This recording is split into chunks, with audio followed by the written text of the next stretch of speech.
புதர்கள்ல மண்டி கிடக்கக்கூடிய பெரி அப்படின்னு சொல்லக்கூடிய ஒரு பழவகை, அதுதான் இந்த சீபக்தான்.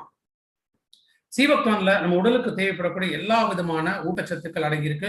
விட்டமின்ஸ் பொறுத்த வரைக்கும் vitamin K, C, A E, B complex and antioxidants, flavonoids விட்டமின்ஸ்ல இருக்கு.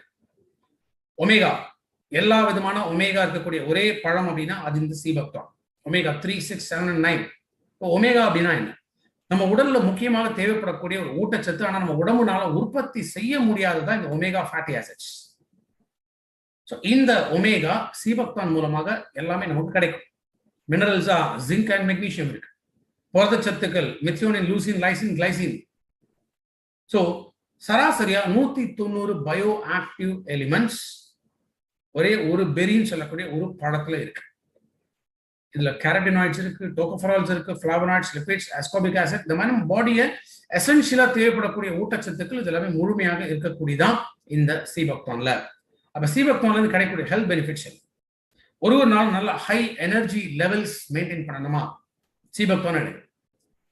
கான்சென்ட்ரேஷன், படிப்புல வேலையில இந்த மாதிரி கான்சென்ட்ரேஷன் இல்லையா, சீபக்தான் பயன்படுத்து. நல்ல தூக்கம் வரல, டிஸ்டர்பன்சஸ் இருக்கா, சீபக்தான் பயன்படுத்துங்க. பாடி வெயிட்டை குறைக்கணுமா, சீபக்தான் எடுக்கலாம். செரிமான சக்தி அதிகப்படுத்தக்கூடியது சீபக்தான்.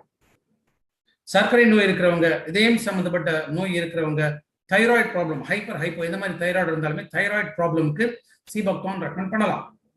ஸ்கின் ரிலேட்டட் ப்ராப்ளம் இருக்கா, சீபக்தான் ரெக்கமெண்ட் பண்ணலாம். GERD அப்படின்னு சொல்லுவோம், கேஸ்ட்ரோ ஈசோஃபேஜியல் ரிஃப்ளக்ஸ் டிசார்டர். சாப்பிட்ட உடனே கொஞ்ச நேரத்துல என்னன்னா உணவு அப்படியே எரித்தொழிச்சிட்டு வெளில வந்து ஆசிட் ரிஃப்ளக்ஸ், அப்படியே நெஞ்சு ஃபுல்லு எரிச்சல் இருந்துகிட்டே. ஹார்ட் பர்ன் அந்த உணவு குழாயில இருக்கக்கூடிய அசிடிட்டினால அப்படியே நெஞ்சில ஹார்ட்ல வந்து ஒரு வலி இருக்கிற மாதிரி ஃபீல் ஆகும்.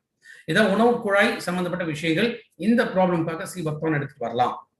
ஸோ சீபக்தான் ஒரு நாளைக்கு 2 கேப்சூல் சாப்பிட்ட பிறகு எடுத்துட்டு வரலாம்.